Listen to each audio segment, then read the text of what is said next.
Tous les témoignages que vous verrez dans cette vidéo ont été vérifiés et les preuves seront présentes tout au long de la vidéo. Les témoignages sont anonymes et les contenus choquants sont censurés.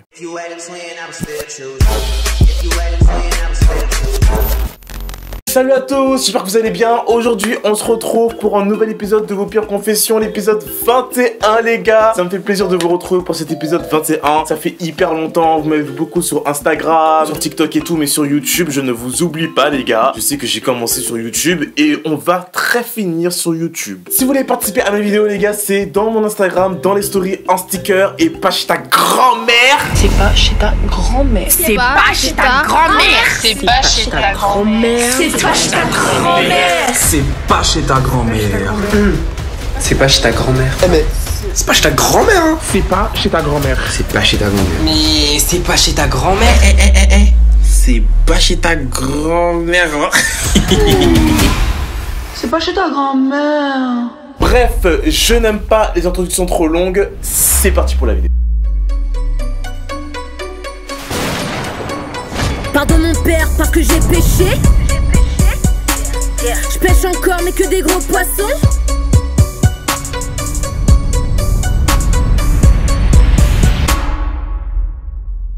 J'ai affiché mon ex sur une application gay. Pourquoi vous faites ça? C'est très récurrent ça, en mode vous croyez qu'en mettant votre ex sur une application gay et tout, ça va nuire à sa réputation, il y aura un tas de gays qui vont venir en mode on veut de la bite, on veut du sexe. Donc effectivement elle a bien mis son ex sur une application gay. D'ailleurs je sais même pas c'est quelle application ça. Il y a que des vues en plus, trop bizarre. Ok, et ensuite, t'as fait ça et ensuite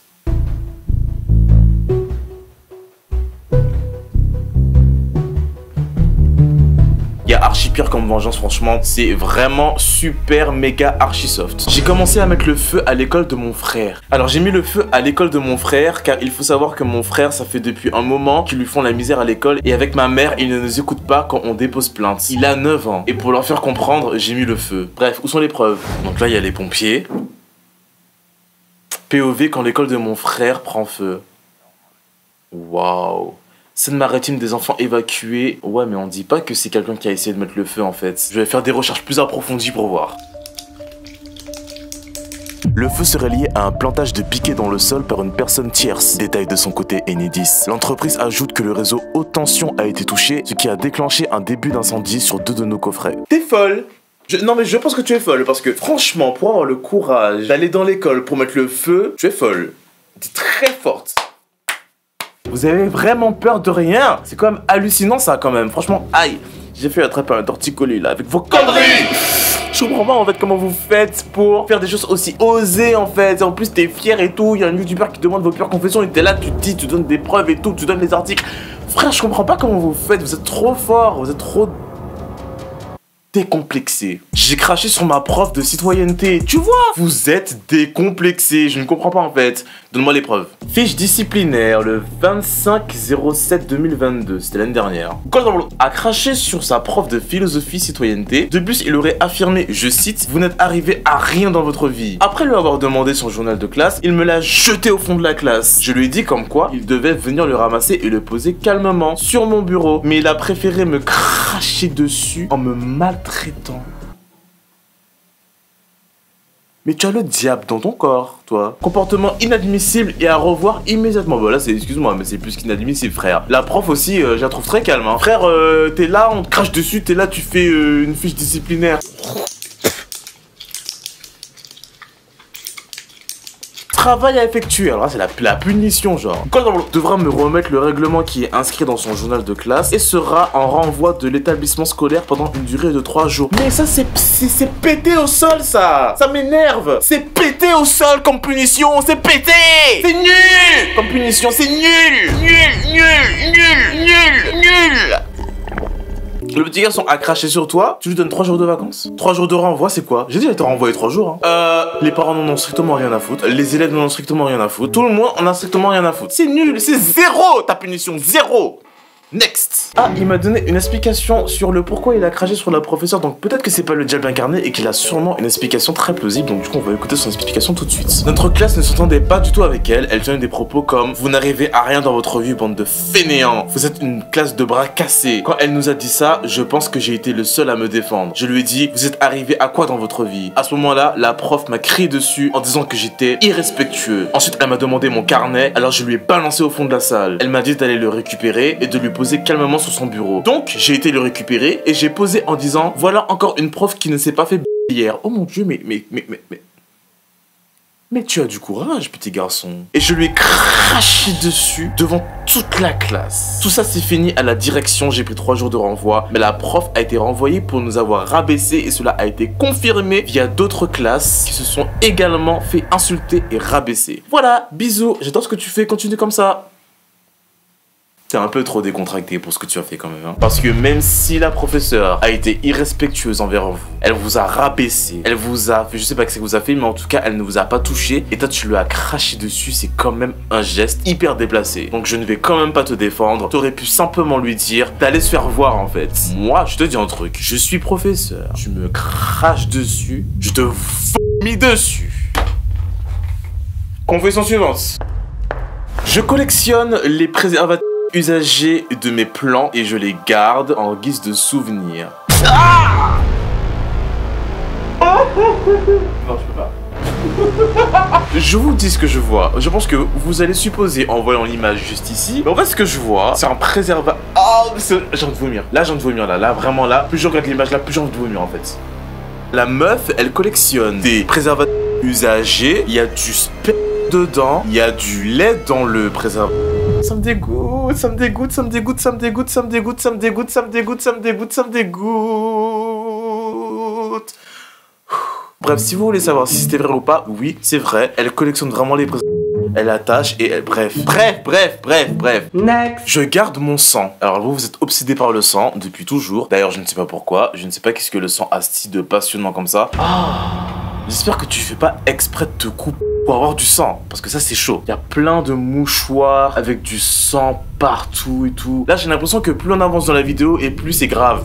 J'ai une maladie mentale. Donne-moi plus d'explications et une preuve s'il te plaît. J'ai pas vraiment de preuves, mais bon, je suis schizophrène et j'ai commencé à avoir cette maladie après m'être fait violer par mon grand-père. Et comme je n'avais personne à qui parler, je me suis créé un ami imaginaire. C'était quand j'avais 6 ans. Et après j'ai commencé à croire qu'il était réel et à avoir d'autres imaginations. Au début tout allait bien, mais depuis mes 11 ans, avec cet ami, parce qu'il est réel pour moi, il a commencé à me dire qu'il fallait que je me suicide. Et j'ai commencé à me mutiler. Je vais te retrouver une vidéo où j'étais en haut d'un bâtiment sur le point de sauter.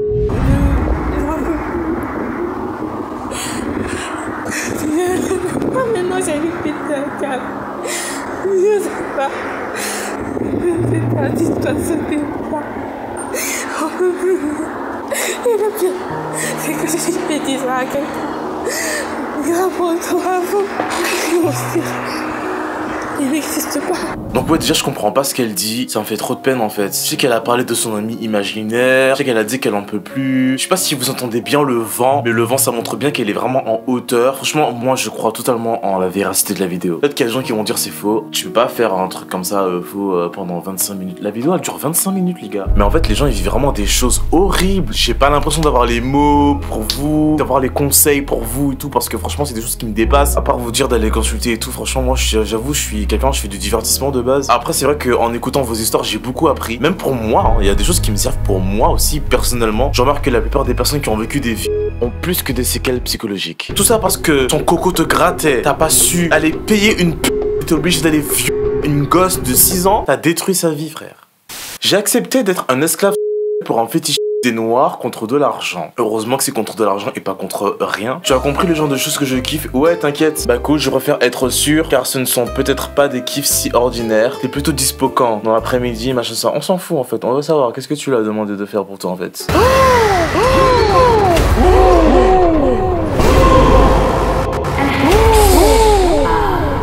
Non, même pour de l'argent, je ferai jamais ça de ma vie. Moi, j'aime par exemple que tu me vouvoies. Je veux que tu m'appelles hyper respectueusement monsieur, que tu m'obéis et que tu me sers quand je te demande que tu le fasses en mode esclave, domestique, larbin, volontairement jamais complètement habillé, toujours la à l'air, visible, torse nu. T'acceptes de faire ça? J'espère qu'il t'a vraiment bien payé pour que tu puisses retourner en esclavage. J'aime par exemple si tu me proposes de faire le ménage, le rangement, le nettoyage. Mais en fait, on est sorti du cadre et on va directement dans le cadre esclavage en fait. Si tu me prépares des boissons et un repas, je veux que tu les sers à genoux. J'aime si tu trouves normal et légitime que je te tripe, te palpe, te filme, te prenne en photo, te gifle, te donne des fesses, t'embrasse, ou que ce soit. J'aime si tu me proposes un divertissement, de la danse, du striptease, de la détente, massage, grattage, soulagement, léchage de aisselle. Si tu me suis bien et longuement à chaque fois que j'ai envie, si tu me proposes régulièrement ton cul. Tu sens pas que tu demandes trop? Non, franchement, je vais arrêter de lire ça parce que ça me dégoûte. La discussion est extrêmement longue.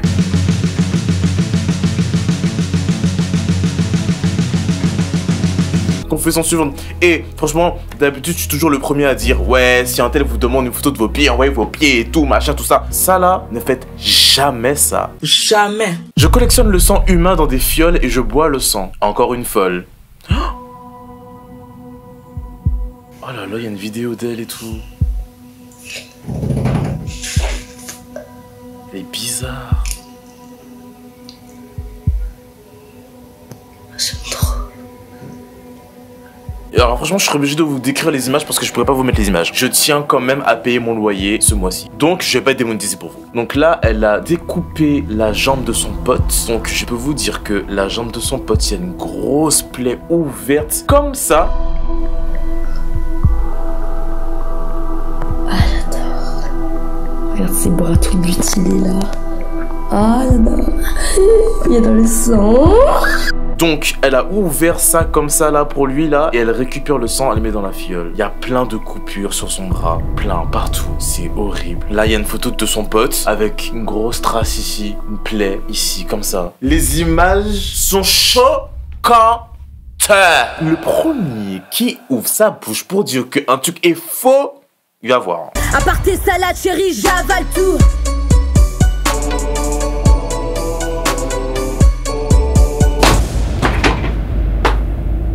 Encore frère, encore. Après ça vous allez me dire non mais les gens qui disent ça, les gens mentent et tout. Ferme ta bouche, ferme ta bouche, ferme ta bouche. Je me suis fait violer par mon ex à l'église. C'est un papier qui dit que la personne n'a pas le droit de s'approcher de la victime à un certain périmètre, ok? Donc je vais te demander plus d'explications. Donc ça c'est le papier que j'ai dû remplir lorsque l'histoire est arrivée. J'avais 13 ans et j'étais une fille assez religieuse. Ça faisait que 2 ans que j'étais avec mon ex et je n'étais pas prête à faire l'amour avec lui. Donc un midi il m'a demandé si je peux l'amener à l'église où je vais tous les dimanches pour prier. Donc je lui ai fait visiter et d'un coup il me dit viens avec moi. Je lui ai fait confiance et je le suis. Il m'a amené dans un coin de l'église. Il a commencé à me toucher et en plus de ça il a commencé à être méchant, il a commencé à me frapper pour que j'arrête de me débattre. J'avais très peur parce qu'il était plus fort que moi et plus âgé que moi. Donc j'ai cédé et j'ai baissé mon pantalon et...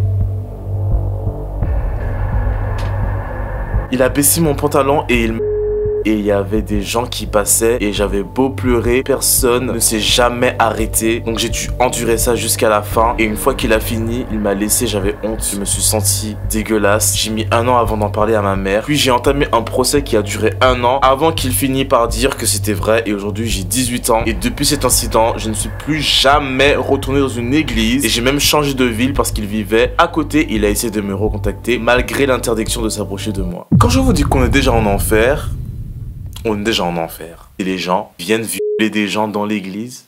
Dans une église. Dans une église. Mais en tout cas, t'as eu un procès, t'as gagné le procès. Ça, je peux te dire qu'il y a tellement d'autres victimes qui n'ont pas la chance que t'as, tu vois. Il y a des victimes qui... leur plainte n'est même pas prise au sérieux, en fait. Tu vois ce que je veux dire? Donc j'espère que ça t'aide à aller sur le chemin de la guérison psychologique. En tout cas, force à toi et force à tous ceux qui sont victimes de ça. C'est pas un pire confession, mais j'ai vraiment très envie de mourir. J'ai déjà fixé ma date de mort. Mais cet épisode-là est vraiment très spécial parce que je sais pas si vous avez remarqué, mais il est très différent de tous les autres épisodes. Genre là, je sais pas, les fous des Asiates, des Noirs ou des animaux ou les gens qui font de l'inceste, ils sont plus là. Ils sont partis. Et là, il y a des gens qui vivent des vraies choses. Donc elle m'a envoyé une note, donc c'est super méga long. Je vais vous lire quelques extraits, mais ça a l'air très chaud. Je crois que c'est comme une sorte de lettre d'adieu. Donc c'est marqué le 1er janvier 2025. J'étais pas censé faire ça, mais je vais le faire. Papa, maman, je sais pas qui va lire ça, mais si c'est le cas, je suis déjà mort. J'arrive pas à croire ce que je suis en train de lire en fait. J'ai essayé, sachez-le. J'ai tellement essayé. J'ai laissé 2 ans de plus à la vie pour me montrer qu'il y avait réellement quelque chose qui comptait dans ce monde de merde. Mais aujourd'hui, je suis parti parce que j'ai réalisé que c'était trop de pression. Je suis désolé. Papa, je t'aime et je te déteste à la fois. Je sais que tu as fait énormément de choses pour me rendre heureuse, mais tu l'as fait maladroitement et tu as détruit une partie de moi en essayant. Depuis que je suis toute petite, depuis que j'ai à peine 7-8 ans, tu me répètes des choses qu'une enfant n'est pas censée savoir. Dès mon plus jeune âge, tu as commencé à me parler du fait que tu avais peur que je sois anorexique. Tu me montrais des images et des reportages où on voyait principalement des femmes si faibles qu'elles pouvaient à peine tenir debout. J'avais 8 ans, papa. 8 ans et j'étais obligé d'être exposé à ça. Tu as jamais compris à quel point les troubles alimentaires c'était grave. Au moment où j'ai atteint les 10-11 ans, on a commencé à faire des blagues sur mon physique, sur mon poids et sur mon apparence. Et plein d'autres trucs que toi-même tu faisais et tu me disais. Des choses mais littéralement horribles. Sac à dos, planche, mur, anorexique, bâton, squelette, feuilles de papier, sans forme. On remplissait mes assiettes et on me forçait à manger alors que j'avais plus faim. En fait, j'ai l'impression de m'initier dans la vie de quelqu'un et ça me plaît pas trop. On va skip. Voilà, en gros, de toute façon, j'ai lu, ça parle que de son anorexie. Donc apparemment, elle est anorexique et elle est moquée par tout le monde. Donc c'est sûr que c'est pas facile à vivre. Maman, toi t'es pas mieux. Tu prenais de la drogue, des speed, hein, c'est comme ça que ça s'appelle. Depuis que Zach est né, c'est-à-dire depuis presque 5 ans, tu t'occupes même pas de lui, de nous. Tu préfères plonger dans la drogue. Attendez. Ça va me faire pleurer, putain. Ok, moi je suis trop émotif, hein, donc faut pas faire attention. La dernière fois que j'ai pleuré dans une vidéo confession, c'est parce qu'il y a une jeune fille qui m'a dit qu'elle allait mourir dans 2 ans parce qu'elle avait un cancer. Et ça fait 2 ans. C'est pour ça que j'ai envie d'avoir des enfants. C'est pour m'occuper bien de mes enfants en fait. Tu préfères plonger dans la drogue. Toutes les fois où je rentrais de l'école, tu t'es tellement défoncé que tu pouvais me laisser ne pas manger pendant 3 jours d'affilée. Depuis que tu as rencontré papa, depuis plus de 20 ans, tu consommes cette merde. Tu m'as même confié que t'avais déjà essayé la cocaïne. Je peux à peine imaginer toutes les autres substances que tu as dû t'enfiler dans le sang. Est-ce que t'as déjà essayé de penser à comment je me sentais? Tu crois que j'avais besoin de savoir ce que tu faisais avec tous les mecs de l'immeuble? Tu penses sincèrement qu'une gosse de 11 ans avait besoin de savoir que tu te faisais enculer par ces connards? Je me sentais dégueulasse d'entendre ça. J'avais l'impression que t'étais pas ma mère, que tu t'occupais pas de moi. J'aurais voulu que tu sois comme toutes les autres mères, que tu m'amènes m'acheter des vêtements, que tu viennes avec moi au ciné. Mais tout ce que tu as fait, c'était abandonner tes enfants et pleurer quand tu n'avais pas d'argent et plus rien dans le frigo parce que tu avais tout dépensé dans la drogue. Un jour, j'espère que tu comprendras que je suis morte aussi parce que j'en avais marre de tes conneries. Tu ne m'as jamais aimé. Tu préférais la drogue à ta fille. Et j'espère que tu prendras conscience de ce que tu m'as fait endurer, même s'il est trop tard. Je n'ai plus aucune motivation. Comment est-ce que vous voulez que je vive alors que je n'y vois aucun intérêt? Mon frère m'oubliera vite et mes soeurs aussi et mes parents, mes profs, ma meilleure amie, mes amis, mon copain, tout le monde. J'ai menti à tout le monde. Personne ne pouvait m'aider. Je ne voulais pas aller mieux. Je suis tombé trop bas et je ne peux plus remonter. La seule personne qui peut vous aider, c'est vous en fait. Et c'est là que tout se joue. C'est savoir qui aura le courage de se battre contre soi-même. Maintenant, tu sais pas ce qui peut se passer en 2 ans. Il y a tellement de choses qui vont t'attendre par la suite. Mais ça me touche vraiment ce que tu dis parce que c'est des trucs que j'ai déjà vus, déjà entendu, et il y a des choses que j'ai déjà moi-même pensé en fait, tu vois ce que je veux dire? Donc franchement, je vois très bien ce que tu veux dire. Je sais que quand on arrive à ce stade-là, on n'en peut plus. Il y a tellement mieux, il y a tellement des choses qui pourront te rendre heureuse plus tard. J'ai été l'escorte de mon professeur de mathématiques en prépa et ça a mal fini. Donc là, je crois que c'est les commentaires que le professeur de maths a laissés sur son profil d'escorte.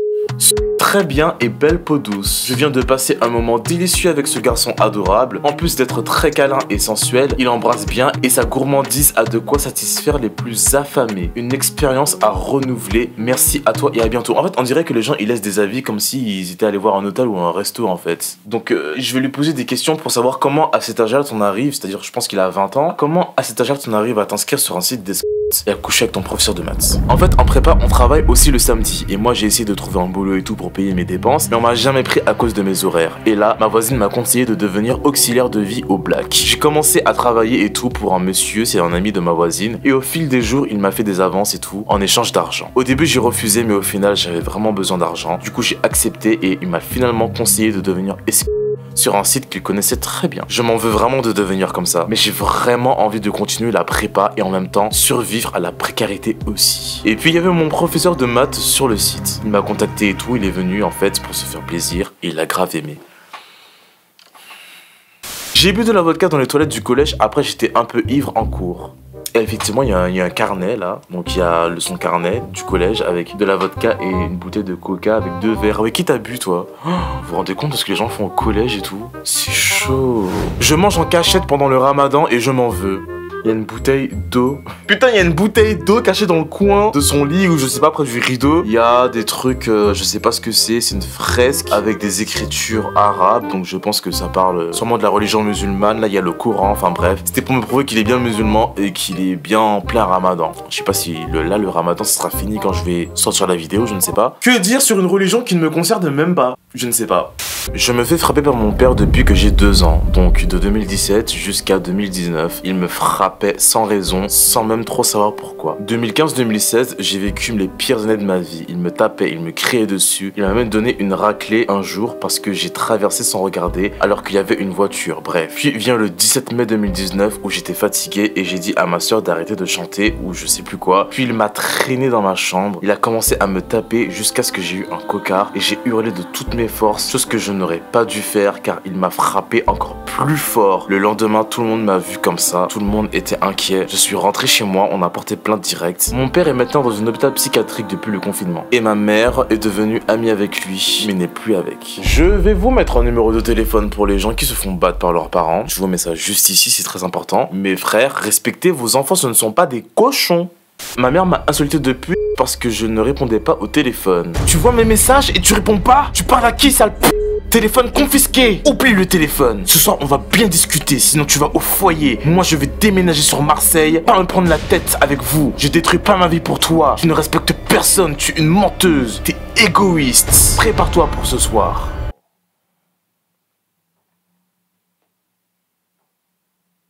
Confession suivante. Pourquoi vous faites des enfants en fait? Confession suivante, confession suivante.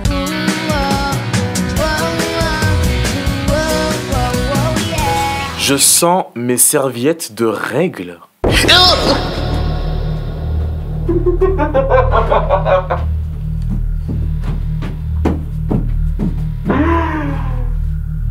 Quoi? T'es dégueulasse. Non, c'est bon, on arrête la vidéo. Non, c'est bon, stop, stop, stop. Je ne peux pas regarder ça une seconde de plus. La meuf, elle a... Je viens de vomir. Il y a... Ah!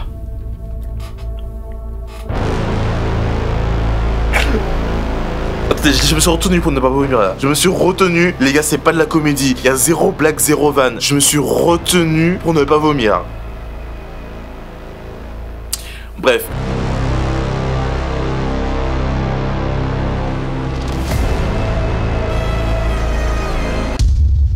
Les gars, c'est tout pour cette vidéo, j'espère que vous avez kiffé. C'était une vidéo super difficile à tourner. Émotionnellement pour moi, c'était vraiment très compliqué parce que franchement, maintenant que je demande les preuves pour chaque truc, ça donne vraiment un côté réel. Il y a beaucoup moins de blagues, il y a beaucoup moins de trucs débiles et tout. N'hésitez pas à vous abonner ici pour participer à mes prochains concepts de vidéos. N'oubliez pas de toujours vous munir de vos preuves concrètes et réelles. En tout cas, bref, j'espère que vous avez kiffé les gars. J'espère que vous avez kiffé, que vous voulez un épisode 22 les gars. Mettez 22 en commentaire. Si vous voulez un épisode 22, dites-moi si vous aimez bien le concept des preuves et tout, si c'est pas trop et tout, dites-moi si vous aimez bien et on se retrouve très bientôt pour de nouvelles vidéos. N'hésitez pas à me suivre sur TikTok, je fais des TikTok, j'ai fait un clip Kwakubé et tout, bref, petit extrait ici là, mon clip Kwakubé, bref, voilà, ça a bien marché, vous avez bien aimé et oui, je fais des TikTok des fois parce que voilà, enfin, j'aime bien me diversifier un peu partout sur les réseaux et tout, enfin bref, n'hésitez pas à vous abonner à mon compte TikTok, n'hésitez pas à vous abonner à mon compte Insta, n'hésitez pas à vous abonner partout, vous pouvez, hein. De toute façon, c'est GenTenceLNT partout, même sur Snap, sur Insta, sur YouTube, sur...